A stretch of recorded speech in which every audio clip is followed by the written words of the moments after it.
let's get ready to welcome to the stage Luke, who will be leading our next quickfire round with Ron McDaniel, who is the VP Strategic Solutions for a Q2 Open Banking. Come on, guys, let's put our hands together for these two guys.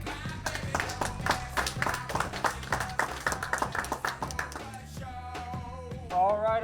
How's it going, everybody? All right. God, that's enthusiastic. Yeah, that wasn't great, but we'll pick up the energy. Again, my name is Luke. I'm here with Ron McDaniel, VP of Strategic Solutions at Q2. Your energy is amazing, Luke. Okay, thank you. Picking it up. It really is. I like the hype music between the. They didn't let me pick my own walk-up music. I mean, I had asked for Mo Bamba, but they didn't give it to me. So. That would have been a good one. We'd let the whole song play. But hopping into the fire side, because we only get 10 minutes to do these rapid fire ones. Fintech is the theme of the day. It's what we're all talking about, the world that we all live in. Can you tell me a little bit where Q2 fits into that ecosystem? Sure. Q2 is a 15-year-old publicly traded company. My lane at Q2 is the Q2 Open team, which is the open banking group at Q2. Essentially, what we're providing is the first and only purpose-built deposit account processing stack to facilitate banking as a service and the partnership between fintechs that want to issue accounts without becoming banks and the banks that want to serve them without becoming fintechs. Okay. And so let me ask you this. Essentially what that means is companies like, sort of your unicorn and Deca unicorn, fintechs, Acorns, Credit Karma, MoneyLion, Capital, et cetera, those companies, when they want to offer a deposit account, a savings account, a DDA account, that can be a challenge for a bank to offer that because of the data issues and the KPIs involved. By giving a purpose-built stack that separates it from the compliance program that operates the full-service bank and the sort of natural corporate and healthy corporate antibodies that protects the risk profile of a full-service institution, we're able to provide the bank and their partner with the ability to fail fast and fail cheaply, which is what innovators have and banks almost never do. Okay, so that's sort of like an example that comes to mind is the Amazon Chase thing, where we've seen the headlines of these guys talking, for years about establishing some sort of relationship. We haven't seen it yet. Yeah, so not to disparage Chase or Amazon, obviously. Banking as a service is a term people throw around to describe something that really does not exist broadly today. And I know that people say like, oh, it's the new normal. Total bullshit, sorry. When somebody like Amazon wants to work with somebody like Chase, they have to evaluate the tech stack. They have to work with the compliance team. They have to work with the technology providers. They have to overcome this entire landscape that is providing the healthy function of protecting the bank from contagion. The kind of contagion that might show up if somebody goes in and creates a $100 savings account that stays around forever. Banking as a service, as important as APIs are, and I'm not trying to shade anybody else, but you should API all the things, but the API itself is not enough. I'm in the technology part of these partnerships, right? We provide the APIs. And what I'm saying is that what we are doing is required, but it's not the only thing. We're not just making it possible to open accounts on an API. Anybody can do that. What we're trying to do is do what Square did, where they take the business model of merchant processing and they put it in a little box. The little box is not the interesting part. What makes it interesting is all the things that go into merchant processing. We're doing the same thing, right? What we're trying to provide a fintech who does not have bankers on staff with a compliance program they can't get sideways out of, the ability to issue accounts in a way that's consistent with the standards, a cost-effective model so that the bank can run a low balance account profitably, and a monetary and economic model that allows all the parties in the partnership to generate a positive cash flow from the offering starting on day one. Without those things, you don't really have banking as a service. And so with apologies to banks that are in that business today, simply going out with loss leader APIs and then figuring out later is not a real pathway to success, right? And so that's really the business that we're in. Okay. And so is that really what keeps like a fintech, like let's say, I'm Benzinga, from just getting our own banking charter? It's all those services and layers that we need to do on top of that? So banking is a great business, right? But it is a business that essentially has a very narrow path to making money, right? Banks make money by fees and interest income, essentially, and the spread between that and loans and everything else.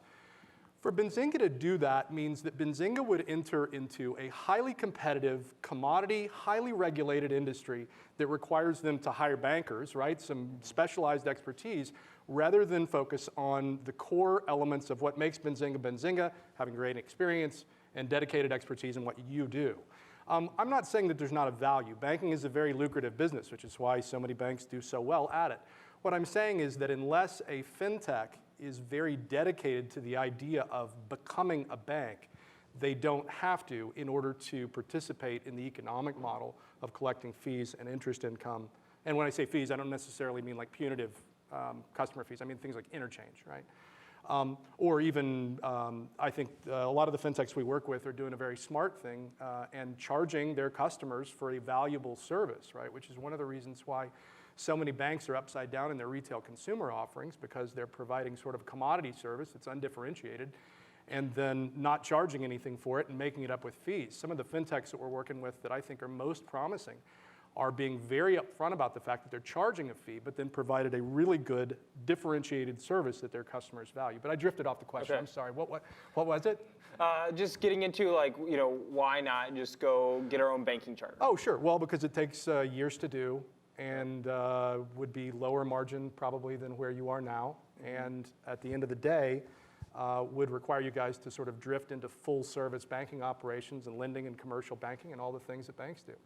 Yep. You guys could make that strategic choice. It may make sense, but you could do that later after you decided whether or not there was value in that by offering an account product first through a bank using infrastructure stack like ours, without becoming a bank, and then deciding after the fact of whether it was worth going into that and becoming a bank, which actually leads me to the other part that I didn't bring up when we talked about what it actually takes to deliver banking as a service that I don't think gets enough run in these conversations.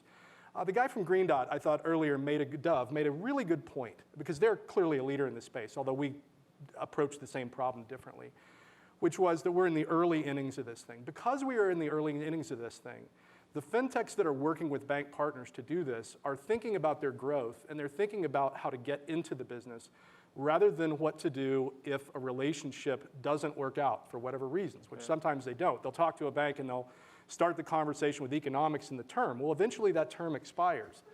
There are scenarios where fintechs will grow and they will accrue a lot of value and they will acquire a lot of customers, and then ultimately they will need to move banks without providing some kind of mechanism for portability, right? It's important they have a direct relationship with the bank, but without requiring a mechanism for portability where you can lift the business, difficult though it may be, in a seamless way and keep those accounts alive with the same account numbers as they move from one institution to the next, or from a partner relationship to their own charter if they got one. Okay.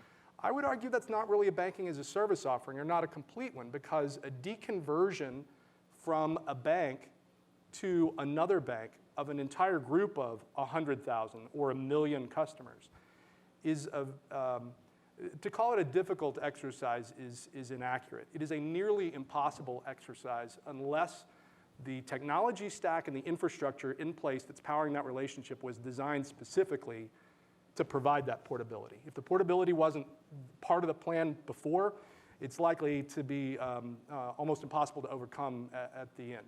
So the advice you'd give to this group basically is think about that as a problem that you may run into it someday. Yeah. What I would be looking at is a shrink-wrapped compliance program that would not require me to hire my own compliance team, unless I had one in place, like if I was already in lending or processing. Okay. A compliance program for onboarding that the bank has already agreed to with standards already in place.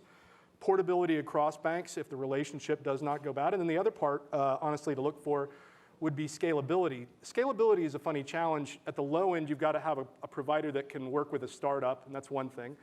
But then you've got to plan for success. So there are situations where fintechs will work with a bank that is underneath the Durbin limit, assuming in this room everybody knows what that is, because they want the higher interchange fees associated with that. The problem is they accrue deposits of $300, $400, $500 million, and all of a sudden the FDIC comes in and says that's an unacceptable concentration of risk. You've got to move banks, right? So one of the things that we do as part of our banking as a service program is we work with a cash manager, and we kind of call this program Camber, right? So This cash manager provides us with a balance sheet solution so that a bank that is underneath the Durbin limit can work with a fintech that has tens of millions of customers, because we're able to fractionalize those deposits across community institutions.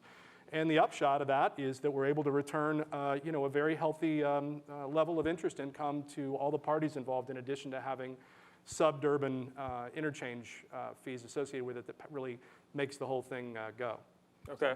And then these quick firesides go quick, but I want to ask you one more question. Okay. We see a lot of these fintechs and up and coming companies offering like a single banking product, where they might offer like a checking account or something along those lines.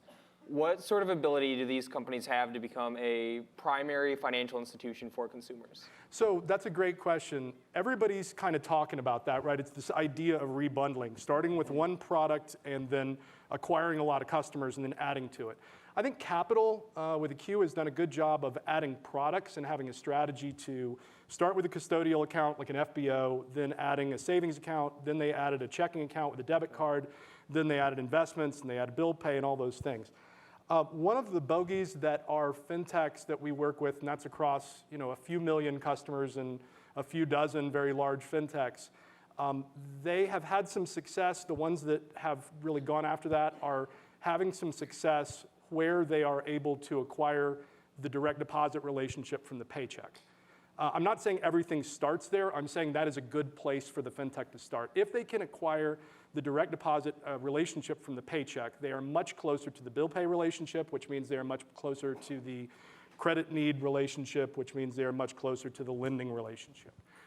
If they can pull that off and they can start with the direct deposit, then they're in a good position to potentially become the primary financial institution, whether or not they are a federally chartered bank or credit union. Cool. Awesome, and I think maybe we can make the case to Jason to get Benzinga to become a banking institution. Do it, Jason, do it. I'll cut you a deal. All right. Where's he at? It's done. All right, All thanks, right, Luke. guys. Thank you very much. Ron, thanks again for hopping on stage.